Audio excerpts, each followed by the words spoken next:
This is the story of a man named Stanley. Stanley worked for a company in a big building where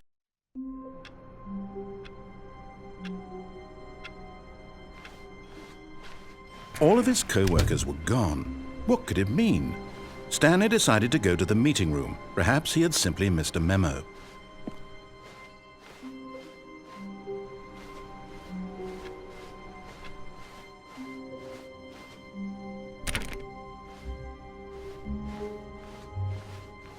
When Stanley came to a set of two open doors, he entered the door on his left.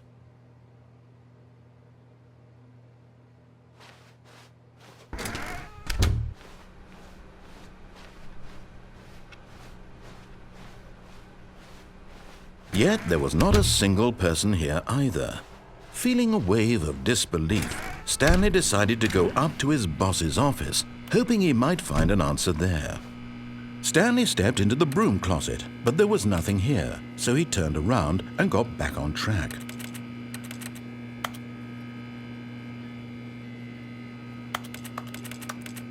There was nothing here, no choice to make, no path to follow, just an empty broom closet.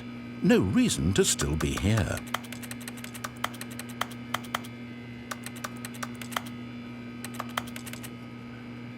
It was baffling that Stanley was still just sitting in the broom closet. He wasn't even doing anything. At least if there was something to interact with, he'd be justified in some way. As it is, he's literally just standing there doing sweet FA.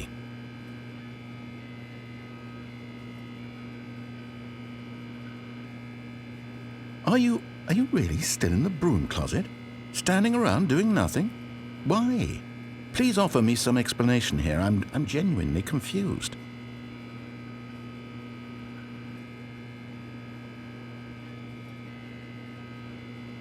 You do realize there's no choice or anything in here, right? If I'd said Stanley walked past the broom closet, at least you would have had a reason for exploring it to find out. But it didn't even occur to me because literally this closet is of absolutely no significance to the story whatsoever. I never would have thought to mention it.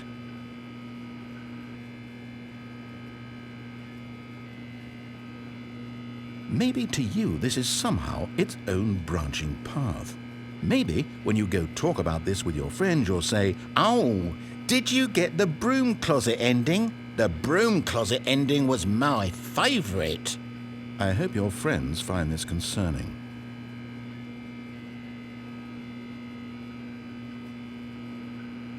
Stanley was fat and ugly and really stupid.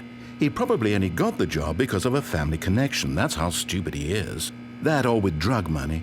Also, Stanley is addicted to drugs and hookers.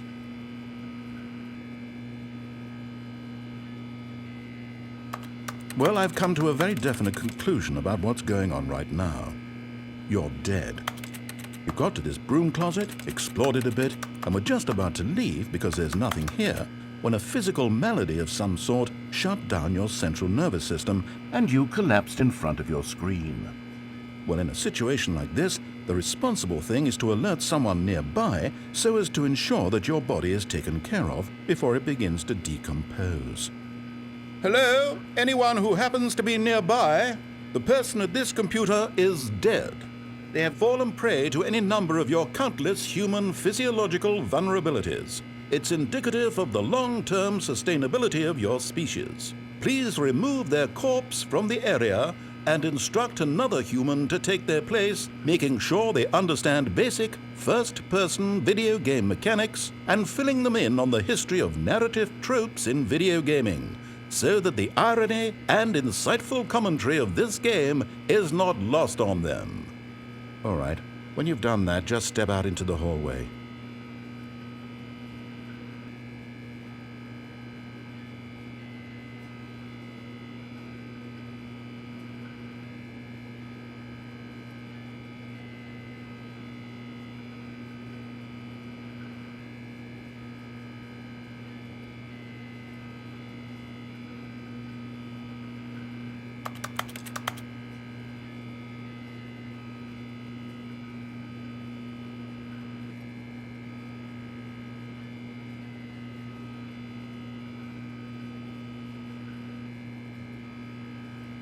Ah, second player. It's good to have you on board.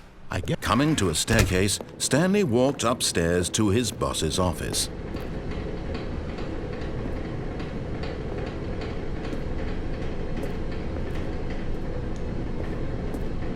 But Stanley just couldn't do it. He considered the possibility of facing his boss. Admitting he had left his post during work hours, he might be fired for that. And in such a competitive economy, why had he taken that risk? All because he believed everyone had vanished? His boss would think he was crazy. And then something occurred to Stanley. Maybe, he thought to himself, maybe I am crazy. All of my co-workers blinking mysteriously out of existence in a single moment for no reason at all? None of it made any logical sense. And as Stanley pondered this, he began to make other strange observations. For example, why couldn't he see his feet when he looked down? Why did doors close automatically behind him wherever he went? And for that matter, these rooms were starting to look pretty familiar. Were they simply repeating? No, Stanley said to himself, this is all too strange. This can't be real. And at last, he came to the conclusion that had been on the tip of his tongue. He just hadn't found the words for it. "I'm dreaming!" he yelled. "This is all a dream." Oh, what a relief Stanley felt to have finally found an answer, an explanation. His co-workers weren't actually gone. He wasn't going to lose his job. He wasn't crazy after all. And he thought to himself, I suppose I'll wake up soon. I'll have to go back to my boring real-life job pushing buttons. I may as well enjoy this while I'm still lucid. So he imagined himself flying and began to gently float above the ground. Then he imagined himself soaring through space on a magical starfield, and it too appeared. It was so much fun, and Stanley marveled that he had still not woken up. How was he remaining so lucid? And then perhaps the strangest question of them all entered Stanley's head. One he was amazed he hadn't asked himself sooner. Why is there a voice in my head dictating everything that I'm doing and thinking? Now the voice was describing itself being considered by Stanley, who found it particularly strange. I'm dreaming about a voice describing me, thinking about how it's describing my thoughts, he thought. And while he thought it all very odd and wondered if this voice spoke to all people in their dreams, the truth was that, of course, this was not a dream. How could it be? Was Stanley simply deceiving himself, believing that if he's asleep, he doesn't have to take responsibility for himself? Stanley is as awake right now as he's ever been in his life. Now, hearing the voice speak these words was quite a shock to Stanley. After all, he knew for certain, beyond a doubt, that this was in fact a dream. Did the voice not see him float and make the magical stars just a moment ago? How else would the voice explain all that? This voice was a part of himself too. Surely, if he could just... He would prove it. He would prove that he was in control, that this was a dream. So he closed his eyes gently, and he invited himself to wake up. He felt the cool weight of the blanket on his skin, the press of the mattress on his back, the fresh air of a world outside this one. Let me wake up, he thought to himself. I'm through with this dream. I wish it to be over. Let me go back to my job. Let me continue pushing the buttons. Please, it's all I want. I want my apartment and my wife and my job. All I want is my life exactly the way it's always been. My life is normal. I am normal. Everything will be fine. I am okay.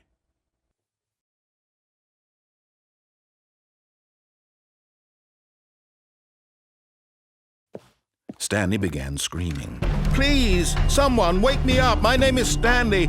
I have a boss. I have an office. I am real. Please, just someone tell me I am real. I must be real. I must be. Can anyone hear my voice? Who am I? Who am I? And everything went black.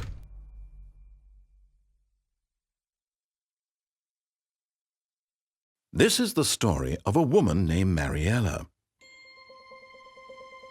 Mariella woke up on a day like any other. She arose, got dressed, gathered her belongings, and walked to her place of work. But on this particular day, her walk was interrupted by the body of a man who had stumbled through town talking and screaming to himself, and then collapsed dead on the sidewalk. And although she would soon turn to go call for an ambulance, for just a few brief moments she considered the strange man. He was obviously crazy, this much she knew. Everyone knows what crazy people look like. And in that moment, she thought to herself how lucky she was to be normal. I am sane. I am in control of my mind. I know what is real and what isn't. It was comforting to think this, and in a certain way, seeing this man made her feel better. But then she remembered the meeting she had scheduled for that day, the very important people whose impressions of her would affect her career, and by extension, the rest of her life. She had no time for this, so it was only a moment that she stood there, staring down at the body. And then she turned and ran.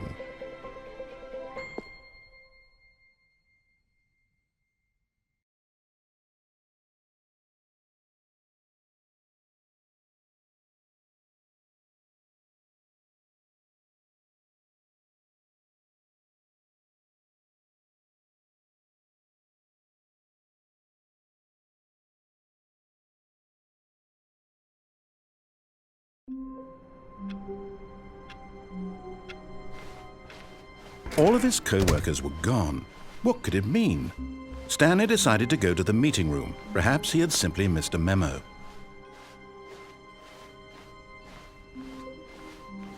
When Stanley came to a set of 2 open doors, he entered the door on his left. Yet there was not a single person here either. Feeling a wave of disbelief, Stanley decided to go up to his boss's office. Coming to a staircase, Stanley walked upstairs to his boss's office.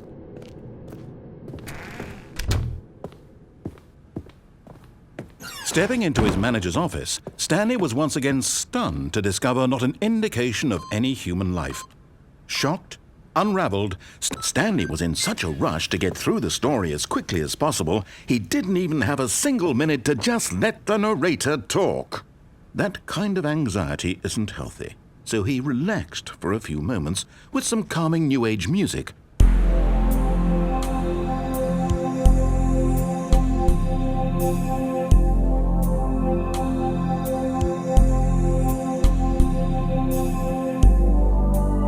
Feeling soothed and rejuvenated, Stanley calmly walked forward into the opened passageway.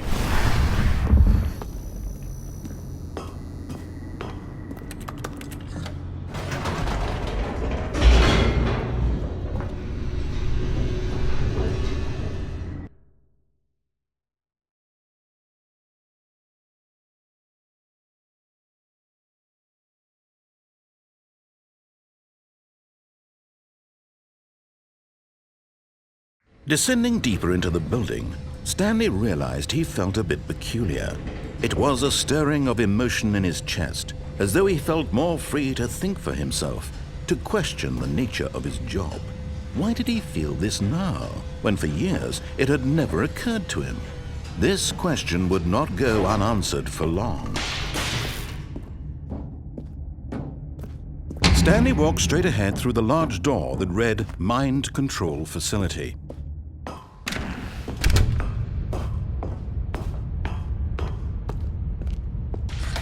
The lights rose on an enormous room packed with television screens. What horrible secret did this place hold? Stanley thought to himself. Did he have the strength to find out?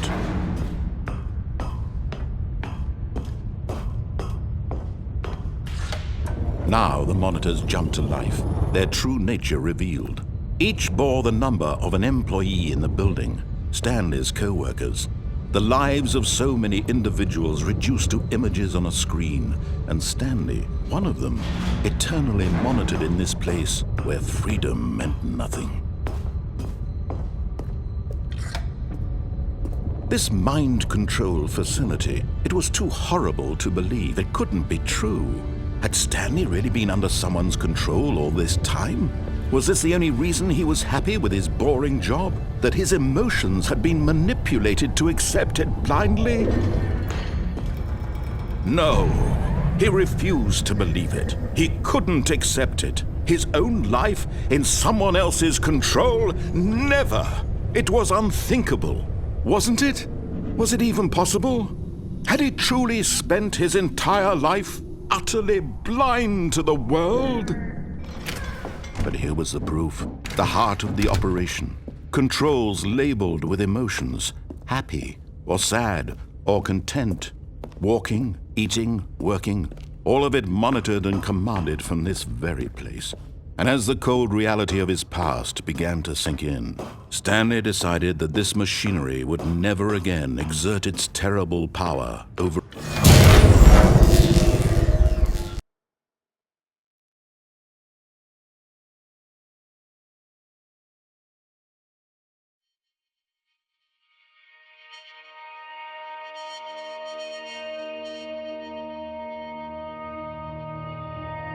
blackness, and a rising chill of uncertainty. Was it over? Yes! He had won! He had defeated the machine, unshackled himself from someone else's command. Freedom was mere moments away. And yet, even as the immense door slowly opened, Stanley reflected on how many puzzles still lay unsolved. Where had his co-workers gone? How had he been freed from the machine's grasp? What other mysteries did this strange building hold? But as sunlight streamed into the chamber, he realized none of this mattered to him, for it was not knowledge or even power that he had been seeking, but happiness. Perhaps his goal had not been to understand, but to let go. No longer would anyone tell him where to go, what to do, or how to feel. Whatever life he lives, it will be his. And that was all he needed to know. It was perhaps the only thing worth knowing. Stanley stepped through the open door. Stanley felt the cool breeze upon his skin, the feeling of liberation, the immense possibility of the new path before him. This was exactly the way, right now, that things were meant to happen. And Stanley was happy.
All of his co-workers were gone.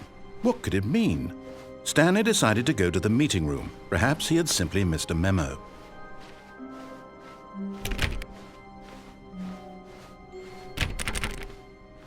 When Stanley came to a set of 2 open doors, he entered the door. This was not the correct way to the meeting room, and Stanley knew it perfectly well.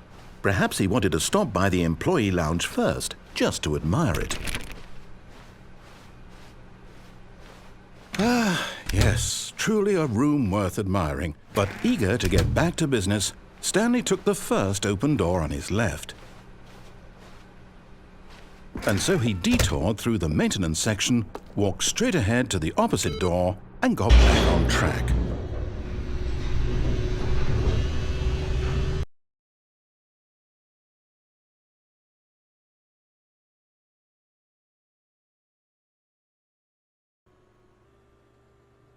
But Stanley didn't want to go back to the office. He wanted to wander about and get even further off track. So now in order to get back, he needed to go, from here it's, left.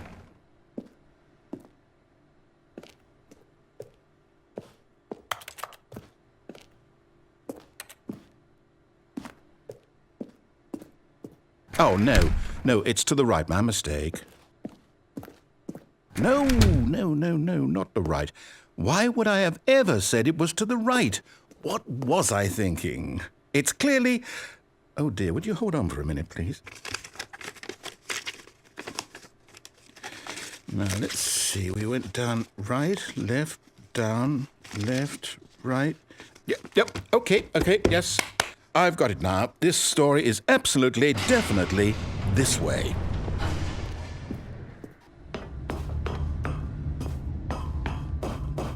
No. This isn't right at all. You're not supposed to be here yet. This is all a spoiler. Quick, Stanley, close your eyes. Okay. We just have to get back to, oh, who am I kidding? It's all rubbish now. The whole story completely unusable. How about, rather than waste my time trying to salvage this nonsense, we'll just restart the game from the beginning. And this time, suppose we don't wander so far off track, Okay, from the top.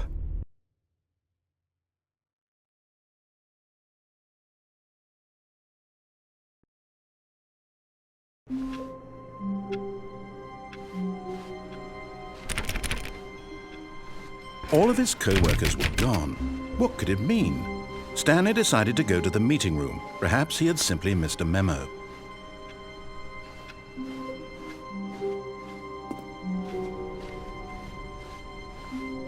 When Stanley... Wait, what? No, I restarted. I swear I definitely restarted the game over, completely fresh. Everything should be... Oh, did something change? Stanley, did you change anything when we were back in that room with all the monitors? Did you move the story somewhere or... Hold on. Why am I asking you? I'm the one who wrote the story. It was right here just a minute ago. I know for sure that it's here somewhere. Okay, then. It's an adventure. Come, Stanley. Let's find the story.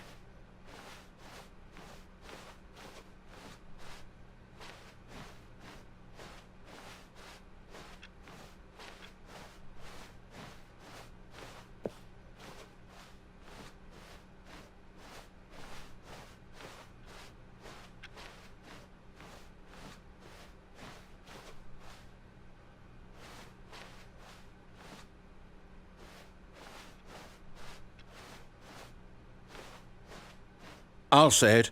This is the worst adventure I've ever been on. I can promise you there definitely was a story here before. Do we need to restart the game again? Well, I find it unlikely that we'll ever progress by starting over and over again, but it's got to be better than this. Okay, let's give it a shot. Why not?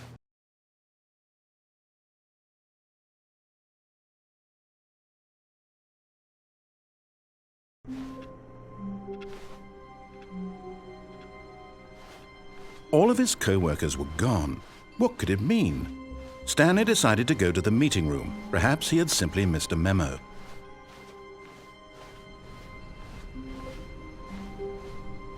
Okay, yep, it's worse. I might be remembering this wrong. It's possible the story is back where we just came from. Why don't we go back the other direction and see if we missed anything?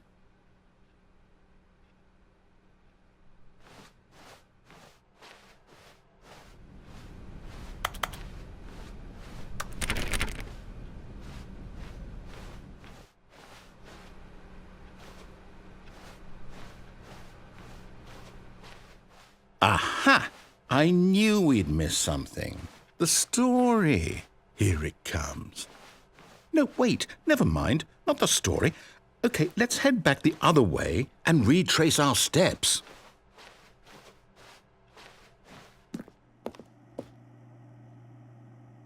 Now this... Well, I'll be honest, I don't recognize this place at all. Is this the story? I don't think so. I can't quite recall, but I believe my story took place in an office building. Is that correct? Do you remember, Stanley? Well, do you know what? Since I've completely forgotten what we were supposed to be doing, how about this? You win! Congratulations! I know you put in a lot of hard work, and it really paid off, so good job. Oh, no, I don't feel right about this at all. We both know you didn't put in any actual work for that win. Some people win fair and square, and this was not one of those situations. Okay, I'm getting weirded out by whatever this place is. I don't care what might happen this time, I have to restart.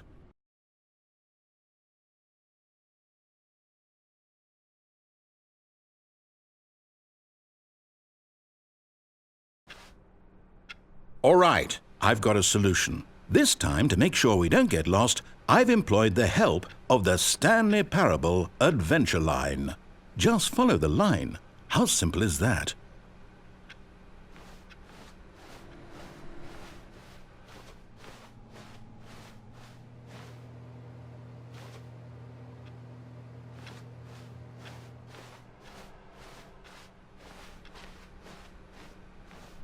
No, I'm down. We're leaving it up to the line from now on.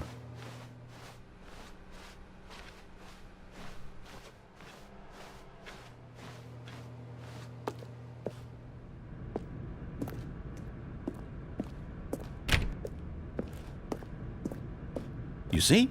The line knows where the story is. It's over in this direction. Onward, Stanley, to destiny. Though, here's a thought. Wouldn't wherever we end up be our destination, even if there's no story there?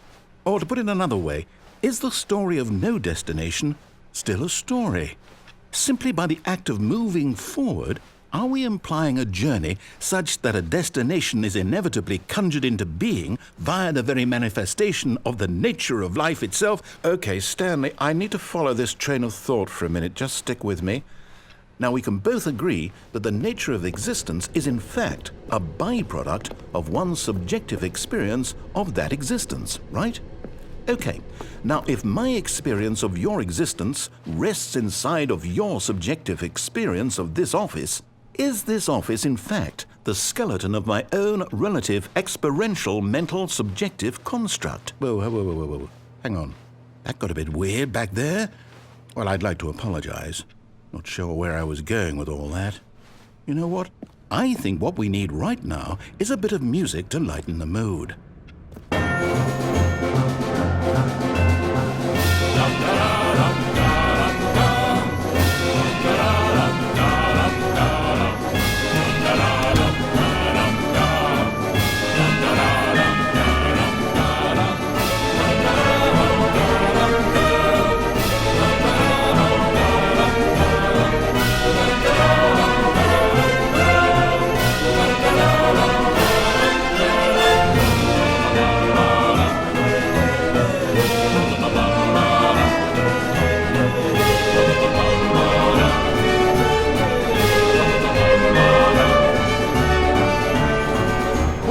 Cut the music, go back and look at that fern. Stanley, this fern will be very important later in the story. Make sure you study it closely and remember it carefully. You won't want to miss anything.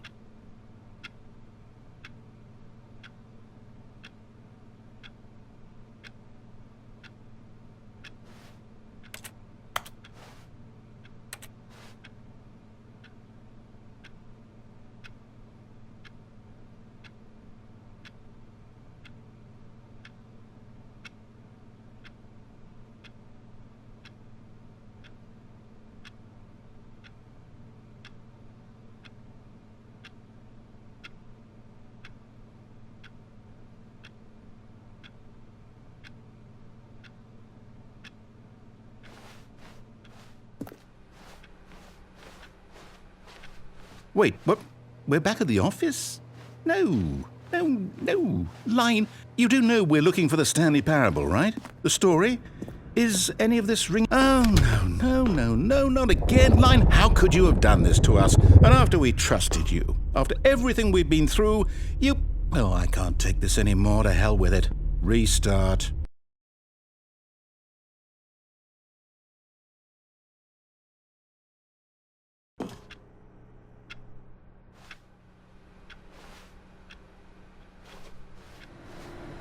You know what, Stanley?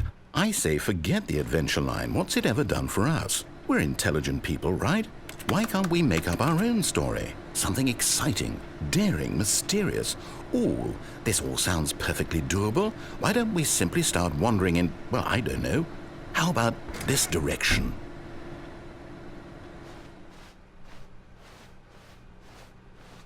Now, yes, this is exciting. Just me and Stanley forging a new path, a new story. Well, it could be anything. What do you want our story to be? Go wild. Use your imagination. Whatever it might be, Stanley, I'm ready for it. Oh, no, not you again. Stanley, I'd also like to veto the line from having any role in our awesome new story. No lines or monitor rooms. Just don't acknowledge it, and we should be fine.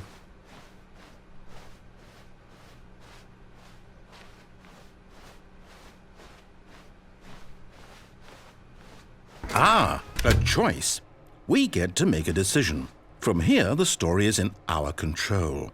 How important we mustn't squander the opportunity. In fact, I believe I need a minute to think here. Just walk in circles for a minute. Okay, so I know that each door has to lead somewhere, which means that somewhere at the place where we're trying to go, there must be a reverse door that leads here. And that in turn means that our destination corresponds with the counter-inverted reverse door's origin. So starting from the right, let us ask, will taking the right door lead us to where we're going? And since the answer is clearly yes, then by all accounts, the door on the right is the correct one. Another victory for logic. Come, Stanley, our destiny awaits.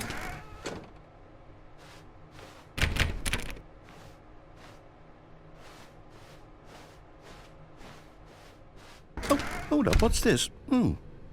The confusion ending. You're telling me that's what this is? It's all one giant ending? And we're supposed to restart the game, what, eight times? That's really how all this goes? It's all determined? So now, according to the schedule, I restart again. Then what? Am I just supposed to forget? Well, what if I don't want to forget? My mind goes blank simply because it's written here on this thing, wall. Well, who consulted me? Why don't I get to decide? Why don't I get a say in all of this? Is it really?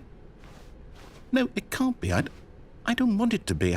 I don't want the game to keep restarting. I don't want to forget what's going on. I don't want to be trapped like this. I won't restart the game. I won't do it. I won't do it. I won't do it.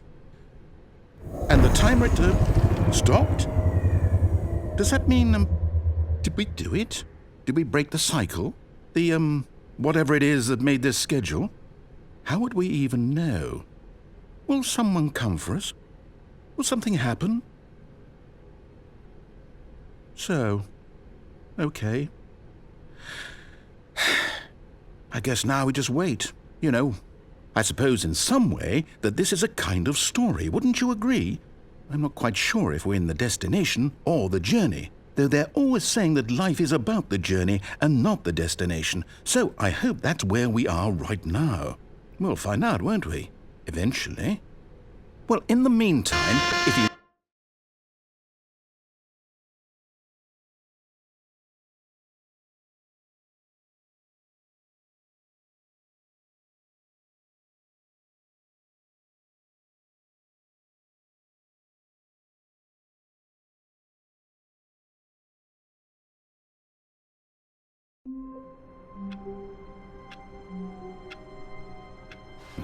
Stanley decided to go to the meeting room. Perhaps he had simply missed a memo.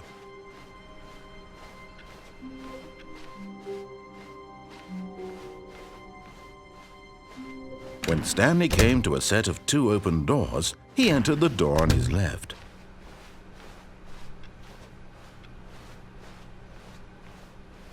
Yet there was not a single person here either. Feeling a wave of disbelief, Stanley decided to go up to his boss's office. Coming to a staircase, Stanley walked upstairs to his boss's office.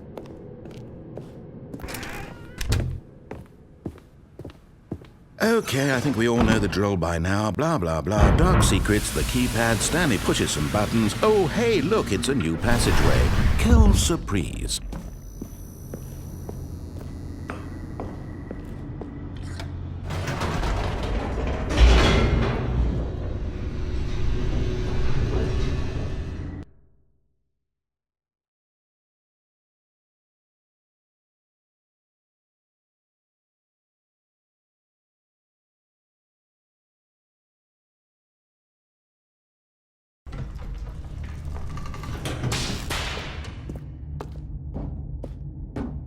Stanley walked straight ahead through the large door that read Mind Control Facility.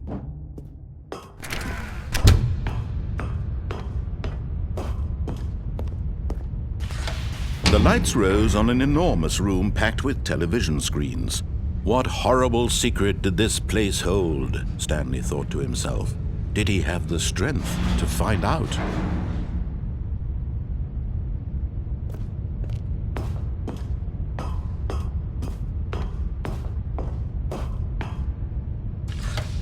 Now the monitors jumped to life, their true nature revealed. Each bore the number of an employee in the building, Stanley's co-workers. The lives of so many individuals reduced to images on a screen, and Stanley, one of them, eternally monitored in this place where freedom meant nothing. This mind control facility, it was too horrible to believe. It couldn't be true. Had Stanley really been under someone's control all this time? Was this the only reason he was happy with his boring job? That his emotions had been manipulated to accept it blindly? No, he refused to believe it. He couldn't accept it. His own life in someone else's control? Never! It was unthinkable, wasn't it? Was it even possible? Had he truly spent his entire life utterly blind to the world? But here was the proof, the heart of the operation. Controls labeled with emotions, happy or sad or content, walking, eating, working, all of it monitored and commanded from this very place. And as the cold reality of his past began to sink in, Stanley decided that this machinery would never again exert its terrible power over another human life. For he would dismantle the controls once and for all. Oh, Stanley, you didn't just activate the controls, did you? After they kept you enslaved all these years, you go and you try to take control of the machine for yourself. Is that what you wanted? Control? Oh, Stanley, I applaud your effort, I really do. But you need to understand, there's only so much that machine can do. You were supposed to let it go, turn the controls off, and leave. If you want to throw my story off track, you're going to have to do much better than that. I'm afraid you don't have nearly the power you think you do. For example, and I believe you'll find this pertinent, Stanley suddenly realized he had just initiated the network's emergency detonation system. In the event that this machine is activated without proper DNA identification, nuclear detonators are set to explode, eliminating the entire complex. How long until detonation then? Let's say, 2 minutes. Now this is making things a little more fun, isn't it, Stanley? It's your time to shine. You are the star. It's your story now. Shape it to your heart's desires. Oh, this is much better than what I had in mind. What a shame we have so little time left to enjoy it. Mere moments until the bomb goes off. But what precious moments each one of them is.